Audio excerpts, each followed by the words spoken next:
Hello students, good evening.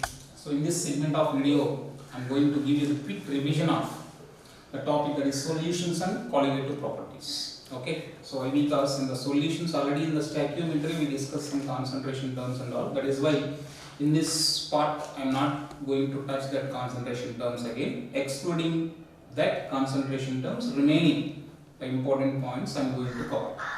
Okay, solutions. As you know, solutions are nothing but these are the homogeneous mixture of two or more than two components. We call it as solutions. Okay, so most of the solutions are binary solutions. Binary means what? They made up with two components. So two components means one component we call it as solute, another one we call it as solvent. And how can you differentiate the solute and the solvent? Solute is nothing but the component which is in lesser quantity we call it as solute, and the component which is in a larger quantity we call it as solvent. Or else the component which can change its physical property, means physical state, we call it as solute, and the component which cannot change their physical state we call it as solvent. These are the simple definitions for solute and solvent. And again, based upon the nature of the solute and solvents, again the solutions are of following types. What are those? First one, aqueous solutions. Aqueous solutions means the solutions having water as solvent. If you make the solution by using water as solvent, then that is called aqueous solution. Next one, non-aqueous solution. Non-aqueous means other than water, if you use any other solvent, then that is called non-aqueous. Other than water means what are the we can use ether, or we can use alcohol, we can use what? Benzene, acetone, anyone. Okay, like again, if you use alcohol as a solvent, alcoholic solution. If you use ether as a solvent, if you prepare the solution, then that is called ethereal solution. Okay, so like this, different types of non-aqueous solutions are there. Okay, based upon the nature of solute and solvent, there are mainly two types: aqueous solutions and non-aqueous solutions. Next, coming to the based upon the physical states of solute and solvent, the solutions were dividing into 9 types. Mainly 3 types: solid solutions, so liquid solutions, and gaseous solutions. And the solid solutions, if we take here, physical state of solute I am taking here. Here solvent, the solution we get the physical state of solvent only. Okay, that is why the component which retains the physical state even after the solution formation called solvent, and which changes its physical state after the making of solution we call it as solute. That is why. So here solution examples if you take, first of all,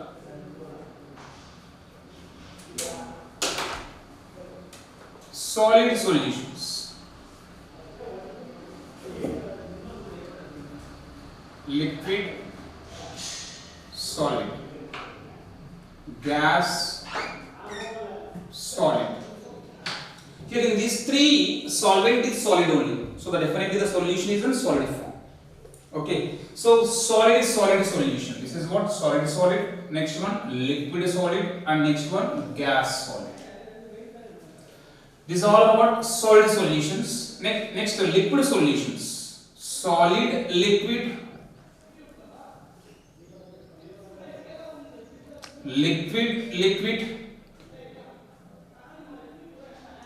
gas, liquid. Liquid solutions. Solid, liquid, gas, liquid. So these 3 solutions we call it as liquid solutions. Why? Because solvent is liquid, so the final solution is also liquid in state.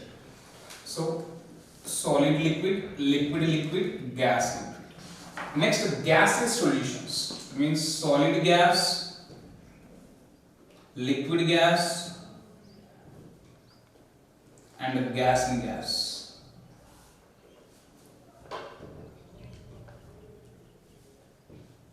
Okay, these are the total 9 different types of solutions.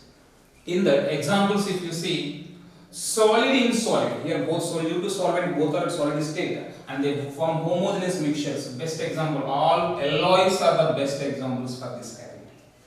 Next, liquid in solid, best example, amalgams. If you take an alloy of metal with any other mercury, that is called amalgams. Amalgams are the best examples for that. Gas in solid is example, occlusion of hydrogen on the surface of metals like copper, cadmium, like this. And solid in liquid means sugar solution, salt solution. You can take any other solution, that is solid in liquid state. Liquid means you take methanol plus water or ethanol plus water. So any alcohol water mixture is example for liquid.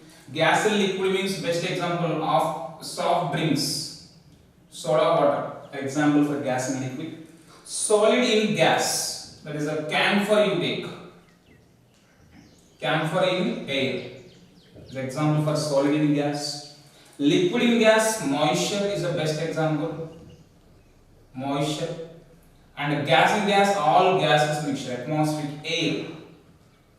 Atmospheric air is the best example for this. So almost all these 9 types of solutions are what? True solutions, except one. What is that? Solid in gas. Solid in gas, yeah, even though you mix them very well, but they will not uniformly distribute over the value. That is why solid, except the solid in gas type of mixture, remaining all 8 types of mixtures are true solutions. Okay. So thereafter concentration terms, but the concentration terms I already told you. If you have any doubts, once you go to my previous video, that is on basic concepts of chemistry, stoichiometry, there I discussed. Next, let us move to the next concept, is what? Solubility concept.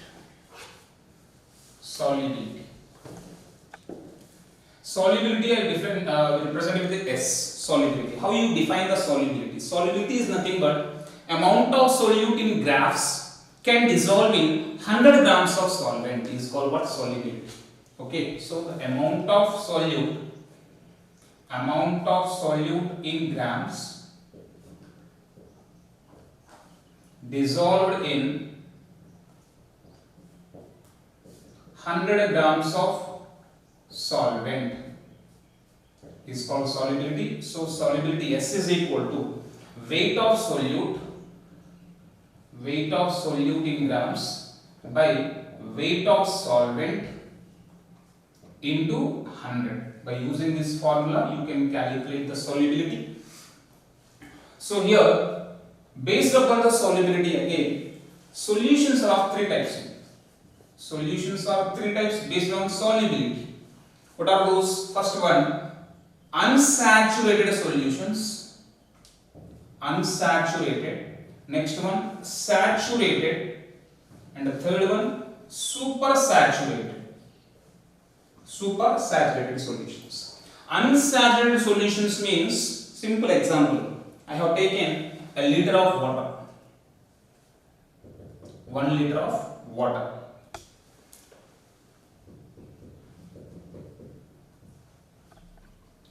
To this 1 liter of water, and this 1 liter of water can able to dissolve maximum 500 grams of sugar. Let us consider. It can able to dissolve 500 grams. Maximum it can able to dissolve 500 grams. Now, if you prepare the solution by using 400 grams of sugar in water, it's an unsaturated solution. Why? Because this 1 liter of water can able to dissolve how much? Maximum 500 grams. But it actually having how much? 400 grams. That means the solution which has lesser amount of solute than that solvent can able to dissolve, then that solution we call as unsaturated. For this unsaturated solution, they can even dissolve some more amount of solute even after it. Whereas saturated means, if you prepare the solution exactly by adding 500 grams of solute to it, then that solution we call as saturated. It cannot dissolve any more amount of solute thereafter.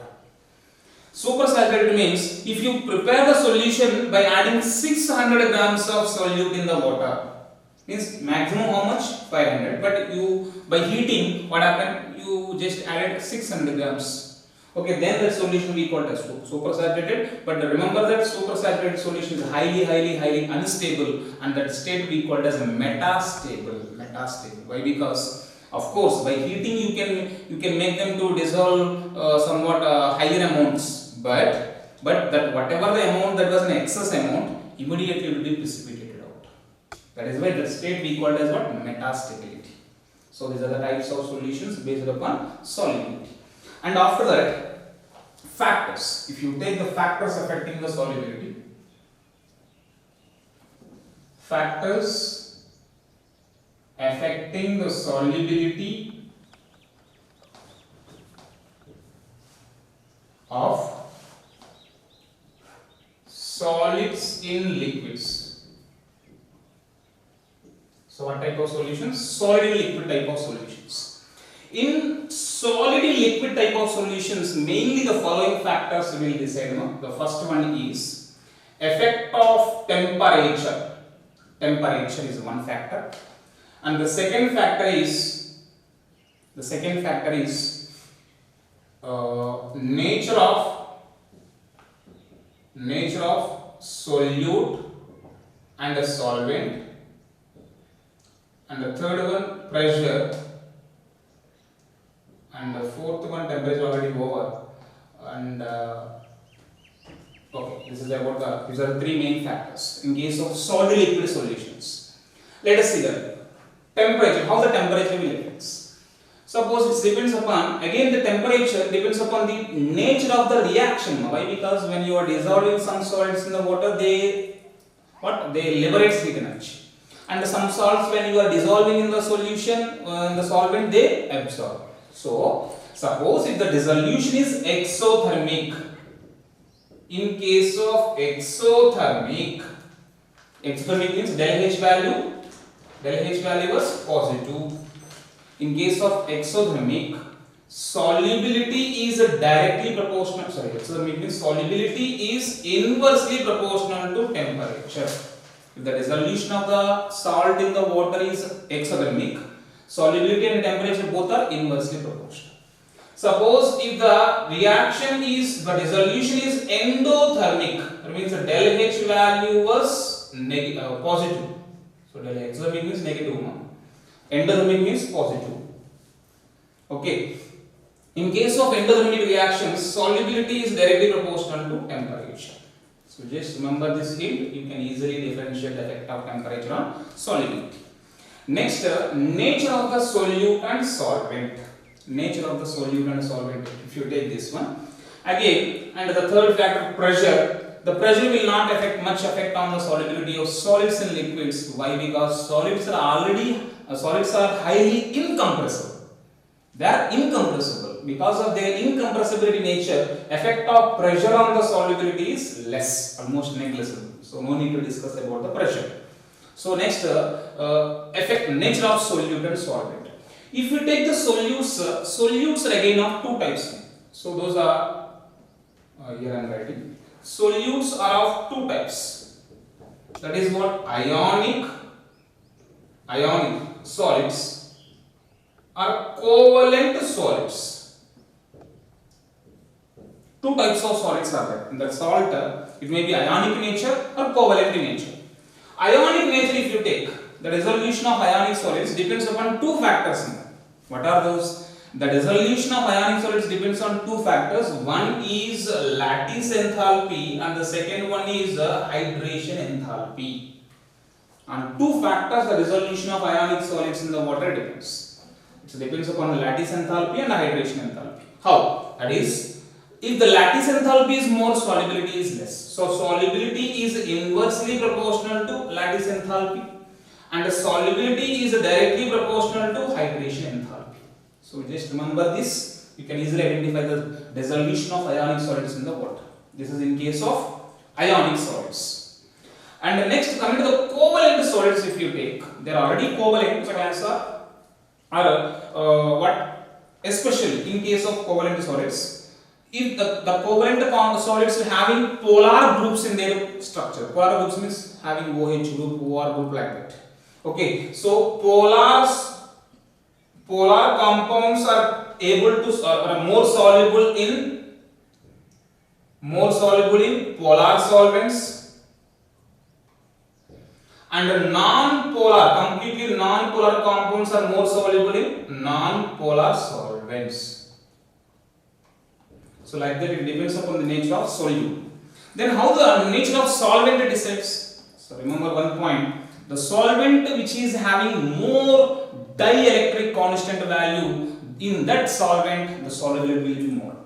Okay, so the solubility is directly proportional to dielectric constant value of solvent.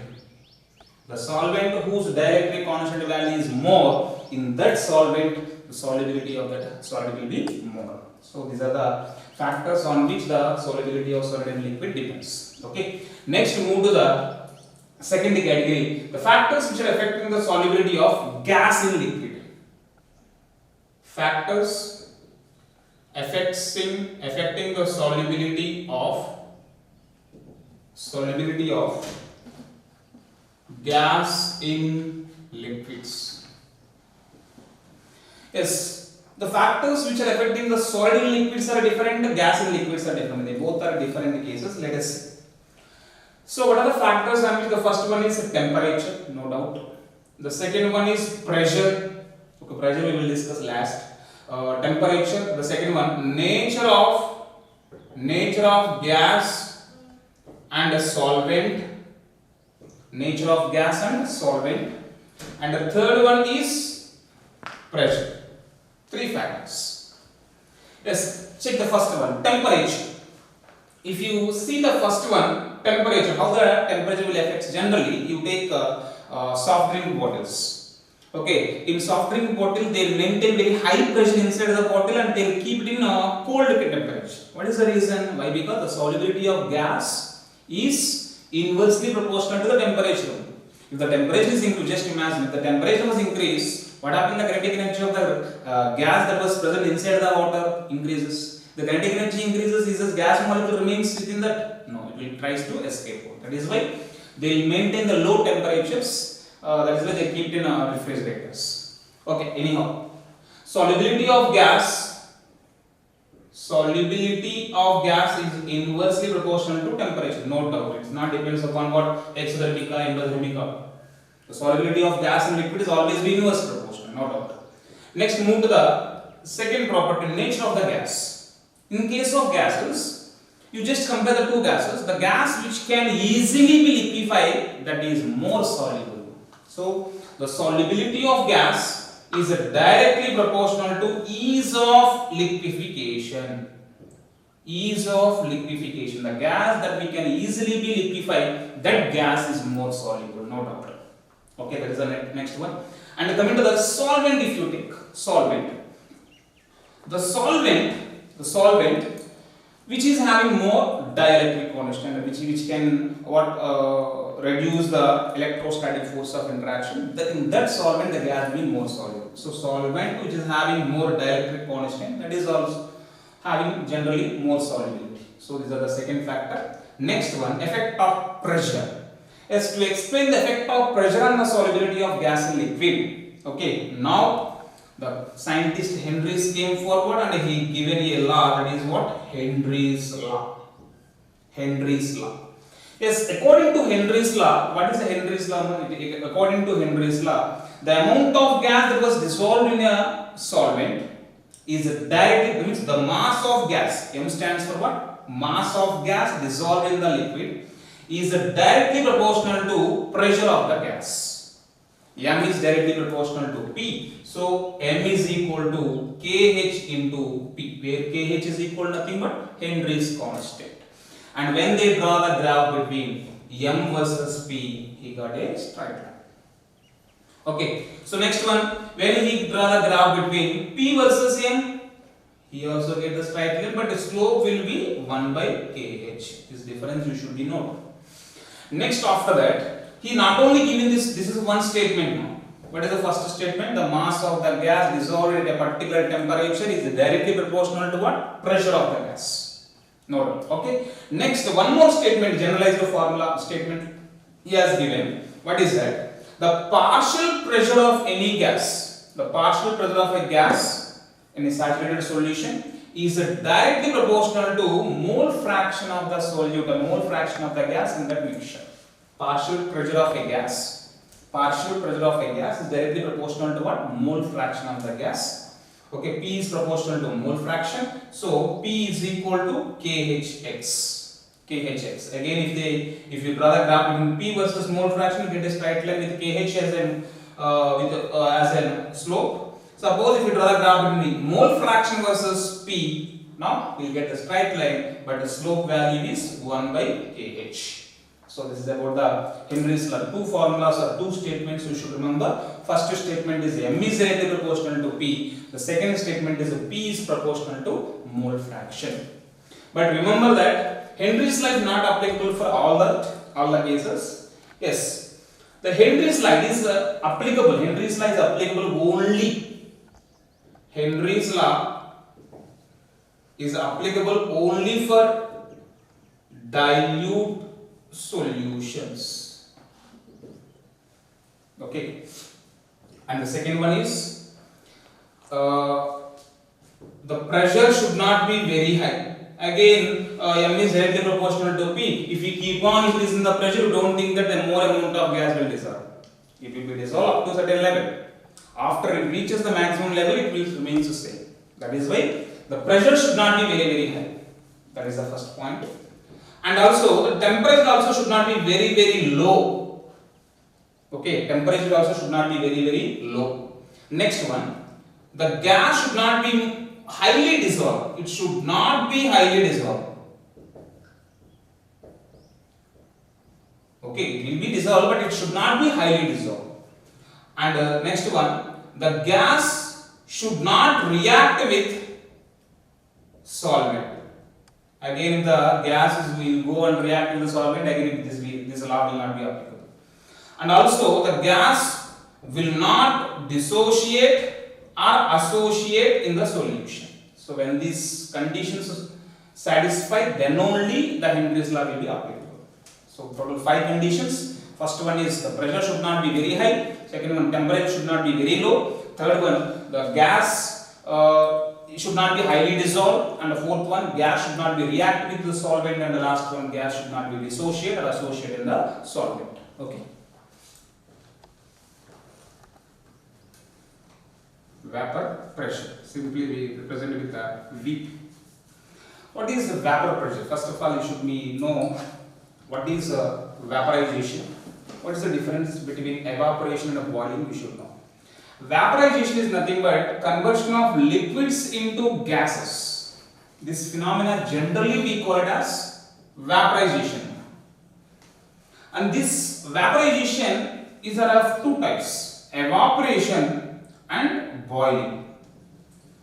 Evaporation is nothing but if the vaporization takes place at room temperature without any boiling, okay, then that is called evaporation. By boiling, if the vaporization takes place, suppose if the vaporization takes place at their boiling point or above their boiling point, then that is called boiling. Below the boiling point, then that is simply called as evaporation. And the speed with which the evaporation takes place, we call it as rate of evaporation. Rate of evaporation or speed of evaporation. And this rate of evaporation depends on following factors. What is that? The first one is temperature. And the second one is surface area. Surface area. And the next one is wind speeds. Wind speeds. So these are the main factors. First of all, if you take the temperature, just imagine the temperature was increased. More number of liquid molecules are converting into gases. So more evaporation. So we can say rate of evaporation is directly proportional to temperature. Next, the surface area. If you take if there was a more surface area, more number of molecules will get evaporated. If the surface area is less number of molecules only will get evaporated. So rate of evaporation is directly proportional to what? Surface area. Next one, wind speeds. If you take, if there was more wind speeds, what happened? That water vapors will move fastly from one place to another place. Suddenly, more number of liquid waters are converting into vapors. So, rate of evaporation is directly proportional to wind speeds. Okay. So, this is about the factors on which the rate of evaporation depends. Now, if you see vapor pressure. Next, vapor pressure. What is vapor pressure? So, if you take,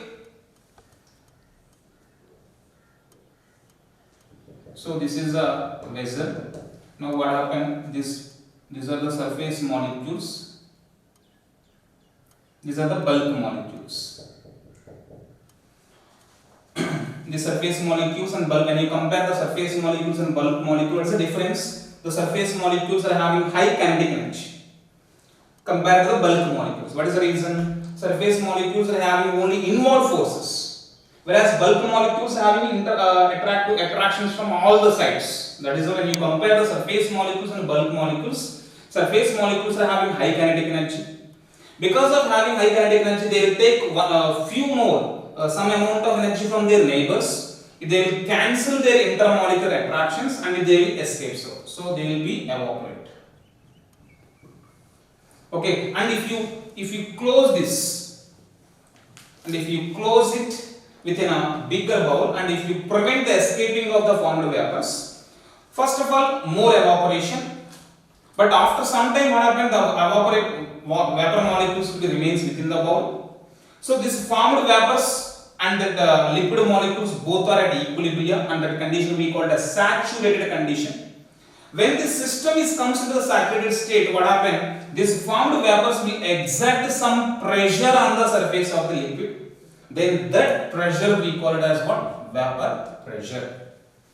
Okay, so after they come into the state of equilibrium, when they come into the state of saturation, what happens? The formed vapors will exert some pressure on the surface of liquid. Then that pressure we call it as what? Vapor pressure. So, and what is the relation between the vapor pressure and boiling point? If you see, usually vapor pressure, if there was more vapor pressure, more vapor, suppose if more vaporization, more vapors. If more vapors, more vapor pressure, no doubt. So, vapor pressure is more, usually what is the exact definition of boiling point? No, boiling point is nothing but the temperature at which the vapor pressure is equal to atmospheric pressure. Atmospheric pressure value 1 atmosphere. So, the temperature at which the vapor pressure is equal to atmospheric pressure. Okay, so that is equal to 1 atm, 1 bar. Then that temperature we call it as what? Boiling point. So if more vapors, more vapor pressure. So to bring this vapor pressure to a normal atmosphere pressure, very less temperature only required. That is why if vapor pressure is more, then its boiling point is less. So vapor pressure and boiling point both are always be inversely proportional. Very, very, very important. Vapor pressure is more, then their boiling point is less. Vapor pressure is less, then their boiling point is more. That is the relation between vapor pressure and boiling point. Now, based upon this vapor pressure only, the liquids we are dividing into two types. What are those? One is volatile liquids, and the second one is non-volatile liquids. Volatile liquids. What are volatile liquids? The liquids which are highly volatile. Volatile means highly vaporized. The liquids whose rate of evaporation is very, very high. If rate of evaporation is more, means that more vapors will produce. More vapors are producing means what? Their vapor pressure is more. If vapor pressure is more, means their boiling point is less. Simply, volatile means the liquids whose rate of evaporation is more. So if the rate of evaporation is more, vapor pressure is very, very high. If vapor pressure is very, very high, then their boiling point is very, very less. So examples for the volatile, you take ether, petrol. Petrol, you take petrol. If you pour the petrol into your palm, it will be evaporate. Why? Because it's having high vapor pressure. High vapor pressure means at a very low temperature only they will boil off. That is why all volatile liquids are having very low boiling point. Example, ether, methanol, ethanol. Okay, benzene. So all will come under volatile liquids. Next, non-volatile liquids. Non-volatile liquids means the liquids whose rate of evaporation is very, very less. Rate of evaporation is very, very less. If rate is less, then the vapor pressure is less. If vapor pressure is less, then the boiling point is high.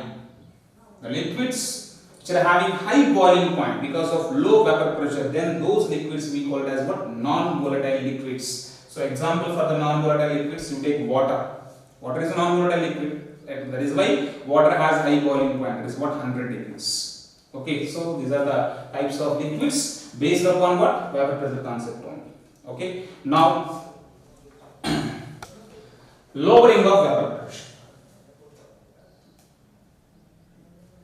lowering of vapor pressure.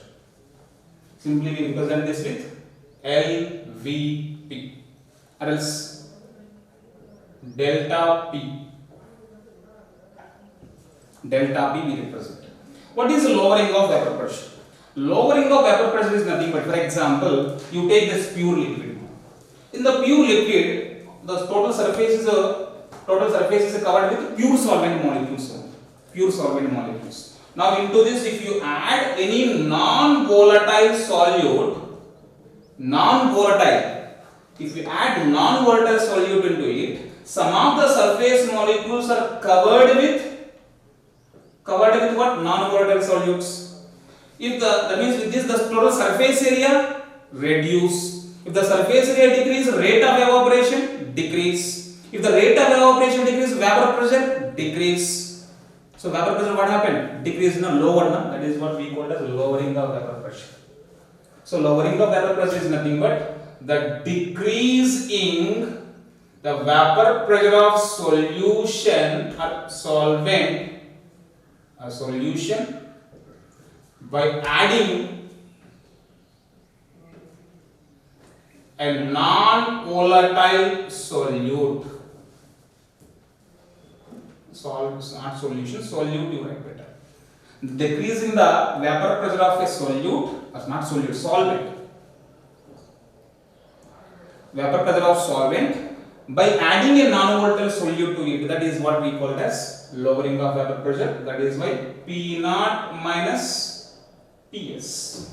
So after addition, so this difference we call as delta P, also called LVP. That difference we call it as what? Lowering of vapor pressure, and the relative lowering of LVP. So it is nothing but the ratio between lowering of vapor pressure to vapor pressure of pure solvent. LVP to the pure solvent vapor pressure is called relative lowering of vapor pressure. What is the formula for LVP? That is P naught minus Ps by P naught. So where P naught is vapor pressure of pure solvent, Ps is vapor pressure of solution. Vapor pressure of solution. P naught minus Ps by P naught. Okay, so that is what we call as relative lowering of vapor pressure. So here one point you should remember. Von Babel, the scientist, he proved that effect of temperature on this relative lowering of vapor pressure. What is effect of relative lowering? Suppose what is the effect of vapor pressure on effect of temperature on vapor pressure? Directly proportional. Lowering of vapor pressure. Lowering of vapor pressure. Relative lowering of vapor pressure. No way. Why? Because relative lowering of vapor pressure is nothing but the ratio between LVP to the pure. Both are pressure strong. So that is why Von Babel told that there was no effect of temperature on RLVP. There was no effect of temperature on LVP as well as RLVP. So this is about the RLVP. Next one, to explain this relative lowering of pressure, we need to know law, that is what? Raoult's law. Raoult's law. Yes, like in the gaseous state, how the ideal gas equation, ideal gas lies there. Here Raoult's law is there. Yes, what is a Raoult's law? Simple statement. Two statements as given. One statement is the RLVP, relative lowering of vapor pressure of a solution containing a non-volatile solute, is equal to mole fraction of solute. Simple. RLVP is equal to what? Mole fraction of solute. That is the first statement he given. So RLVP means P naught minus Ps by P naught is equal to excess means mole fraction of solute. Mole fraction of solute formula Ns by Ns plus N naught. Suppose if the solution is very dilute solution. Why? Because Raoult's law is applicable for only dilute solutions only. That point you should remember first of all. Dilute solutions only the Raoult's law is applicable. It will not be applicable for concentrated solution. That is why if the solution is highly diluted, solution, Ns value is very lesser than N naught for very diluted solutions, very high diluted solutions. In that case, we can neglect the Ns compared to the N naught. So in that case, what you can write? We can write this as P naught minus Ps by P naught is equal to Ns by N naught. So NS means number of moles of solid formula, weight by molar mass. So we can write this as P naught minus PS by P naught is equal to weight of solute by molar mass of solute, molar mass of solvent by weight of solvent. So here naught indicates the solvent, S indicates the solutes. Clear? Weight of solute by molar mass of solute into molar mass of solvent by weight of solvent. So this is the equation we use to calculate the RLBP by using the weights and molar masses of solutes and solvents. So this is one statement of Raoult's law. And what is the other statement of Raoult's law? And he given one more generalized statement for the Raoult's law. So this is almost the same as like Henry's law second statement. What is that? The pressure of a non-volatile the pressure of a gas in its vapor phase is directly proportional. The partial pressure of a gas in its vapor phase is directly proportional to mole fraction of that component.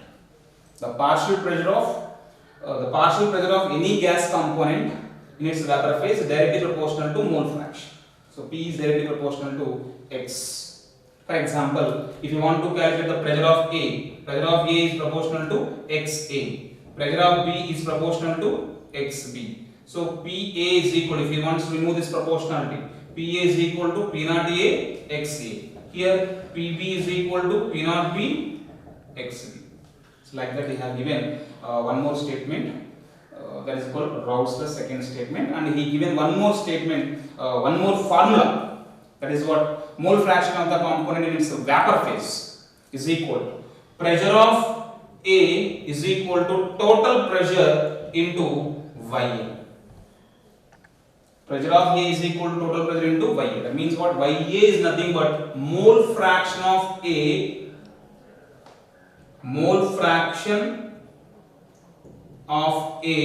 in vapor phase. So sometimes they may give you mole fraction in its vapor phase. YA value they give you and ask you to calculate the pressure of A. So in that case we can use here total pressure of the mixture. How to calculate the total pressure? P is equal to PA plus PP. P naught A XA plus P naught B X. By using that formula you calculate the total pressure. By using this total pressure you calculate the partial pressure in vapor phase. So these are the three formulas you use, you remember in Raoult's law, and based upon the obeying or not obeying the Raoult's law, again the solutions we are dividing into two types. So what are those? The solutions we are dividing into two types. One is ideal solutions. The second one is non-ideal solutions. Ideal and non-ideal. Ideal solutions means the solutions which obeys Raoult's law under all circumstances, under all concentrations, under all temperatures. If the solution obeys Raoult's law, then that solutions we called as ideal solutions, like ideal gases, okay, which obeys Raoult's law. Okay, then the solutions we call it as what? Ideal solutions. Non-ideal solutions means which do not obey Raoult's law. Okay, they do not obey the Raoult's law, then that solutions we call it as what? Non-ideal solutions. Okay, let us discuss ideal solutions characteristic features, non-ideal solutions with ideal solutions. Let us discuss ideal solutions. So already I told you ideal solutions means the solutions which obeys Raoult's law under all circumstances. Okay, they obeys Raoult's law under all circumstances called ideal solutions. And in these ideal solutions, they are obeying Raoult's law means what? PA is equal to P naught A XA and PB is equal to P naught B XB. So the total pressure is equal to PA plus PB. So P is equal to P naught A XA plus P naught B XB. So the total resultant pressure of this mixture. Next one, in these ideal solutions, del H mixture, enthalpy of mixture is equal to 0. and del V mixture is also 0. There was no change in enthalpy and there was no change in the volume. These are the characteristics. And one more thing, AB interactions is equal to AA interactions, that is equal to BB interactions. That means if we consider A2 and B2 giving 2AB, just imagine A2 is one reactant, B2 is another reactant, and AB is a product. So in this case, after we mix the two reactants, two components, we are getting a new component, AB component. So that in that new component, AB interactions, new generations, newly AB interactions were generated, and these AB interactions are equal to AA interactions present in A2 and BB interactions present in B2. There was no change in the interactions also. Okay, then that solutions we call it as what? Ideal solutions. So in that case, and the examples for these ideal solutions, examples if you see, and if you draw the graph, let us we see the graphs. So A2 B XA is equal to 0 to 1, XB is equal to 1 to 0, XA to 0. This is the partial pressure of partial pressures. So when the mole fraction of A increasing from 0 to 1, if the mole fraction increases, partial pressure also will increase. So this is partial pressure of A. Next, mole fraction from here to here is mole fraction of B 0 to 1 increasing. So that means from here to here mole fraction of, this is partial pressure of B. So this is partial pressure of B and this is the partial pressure of A, and when you connect these two, this is the total pressure. PE is equal to PA plus PB. So this is the graph which represents ideal solutions. And examples for these ideal solutions is one solution benzene plus toluene and ethyl chloride plus ethyl bromide. Next one, chlorobenzene plus bromobenzene. Next one, ethylene chloride plus ethylene bromide. Next one, N-hexane and N-heptane. So these are the main examples for the ideal solutions. The examples are very, very important. So they may give you 4 pairs of mixtures. Among the pair of mixtures, which is an ideal solution, which is not an ideal solution, like this question they may ask you. So try to remember these examples. Benzene toluene, ethyl chloride, ethyl bromide, chlorobenzene, bromobenzene, ethylene chloride and ethylene bromide, N-hexane and N-heptane. Okay. Next, move to the next one, non-ideal solutions. Non-ideal solutions means here they will not obey the Raoult's law. Non-ideal solutions means the solutions which do not obey Raoult's law. Okay, under all circumstances they will not obey. So why? That means they are not obeying Raoult's law means PA is not equal to P naught A XA, PB is not equal to P naught B XB. If both are not equal, then definitely P not equal to PA plus PB. So what is the reason? Here del H mixture is not equal to 0. Del V mixture is also not equal to 0. There should be some changes in the volume and also enthalpies. And here AB interactions are not equal to AA interactions and BB interactions, not like ideal solutions. Because of these differences, okay, these solutions are not obeying obeying Raoult's law. And these non-ideal solutions, we further dividing into 2 types. The non-ideal solutions are showing positive deviations and the non-ideal solutions showing negative deviations. Positive and negative. And one more thing, by using these non-ideal solutions, we can prepare azeotropes. azeotropic mixtures. Azeotropic mixtures. Whereas ideal solutions are not useful for making azeotropic mixtures. We will discuss what are azeotropic mixtures in the next. Okay, anyhow, positive deviations. Let us discuss the positive deviations. Why we are calling them as a positive deviations? Because see that if you see the characteristics, you can able to identify. So in case of positive deviations, del H value is greater than 0 means positive, means endothermic. Okay, del V value is greater than 0 means what happened? Change in volume increases. Positive deviations means, for example, you mix 2 liters of A and A2 and 3 liters of B2. What is expected if it is ideal? 5 liters. But if it is a positive, then we will get more than 5 liters. That means change in volume is positive, increase. Okay, that is the 2 cases. And one more thing, AB interactions are lesser than AA and BB. The newly formed interactions AB means the solute-solvent interactions are lesser than solute-solute, solute-solute and solvent-solvent. Because of less interactions, suppose just imagine solute to solvent having more interactions, they will come closer.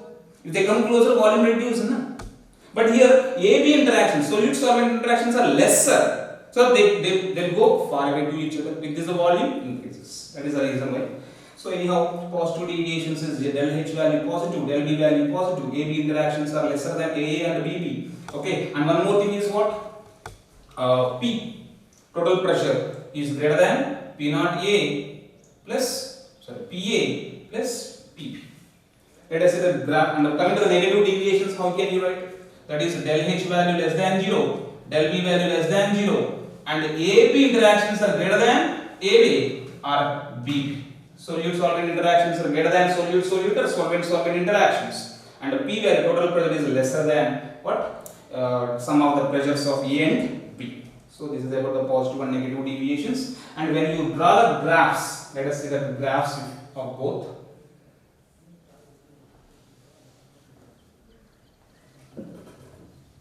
So this is for ideal solutions. Already we know that. So this is XA value 0 to 1, XB value 1 to 0. So this is a partial pressure of B and this is a partial pressure of A. In case of positive deviations, PB value is slightly more and PB value more. If both are more, definitely it will be more. So this is a positive deviations. So all are more. So in case of negative deviations, what happened?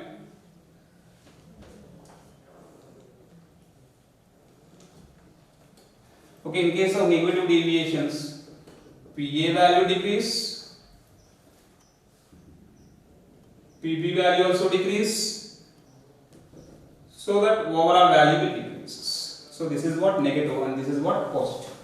And examples for the positive deviations, are, see that, CCl4, benzene,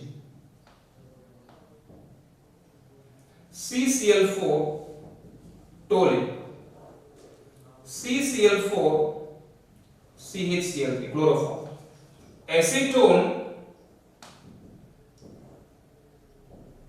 benzene, acetone, carbon disulfide, acetone, diethyl ether, acetone, aniline, methanol plus water, ethanol plus water. So alcohol plus water, all are examples of positive deviations. Next, coming to the negative deviations, if you see chloroform, CHCl, Ca, that means acetone, Cb, chloroform, benzene, and Cd, CHCl3, diethyl ether, CaCbCd. Next one, HNO3 plus water, H2SO4 plus water. Means acids plus water always be showing negative deviations. And one more point you should remember, the solution, non-ideal solutions showing positive deviations. These solutions always forms azeotropic mixtures showing minimum boiling point. Azeotropes having minimum boiling point. Remember that. The non-ideal solutions showing positive deviations always forms which azeotropic mixtures? Azeotropic mixtures having minimum boiling points. Whereas here, the negative deviation, the non-ideal solution showing negative deviations always forms azeotropes having maximum boiling point. Yes, tell me, what are azeotropic mixtures? Azeotropic mixtures means the mixture of two or more solutions, okay, can distilled at only one temperature. Simply say that azeotropic mixtures means that we cannot separate by distillation. Azeotropic mixtures means the solution or the mixture of two or more solutions or liquids cannot separate by simple distillation or fractional distillation. Then that mixture we call as azeotropic mixture. Why? Because the mixtures are having same boiling point. So azeotropic mixtures having minimum boiling points are found by non-ideal solutions showing positive deviations. Azeotropic mixtures having maximum boiling point are formed by non-ideal solutions showing negative deviations. Okay, so these are the types of solutions, ideal and non-ideal solutions. Okay, the next concept we will discuss the qualitative properties.